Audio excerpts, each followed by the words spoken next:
In this video, I'm going to teach you the Metal TV settings for low-end PC. So if you have a low-end PC, we can actually change in here the recording quality settings onto your actual Metal.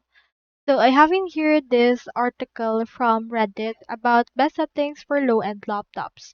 So what we can do is we first need to head over into the actual settings, general, and turn on development mode and go to settings and help and support and click on scan logs. So typically you can reduce the clip quality settings or change your encoder option for that. So you also have in here these options that they recommend when using Medal based on the resolution. So if your PC only has 720 pixels resolution, then the recommended bitrate is around 10M, and in here it depends on what codec you're currently running. So make sure to take note of this.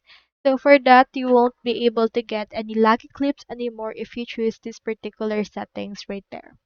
So that's all there is today, and I hope this video helped you out.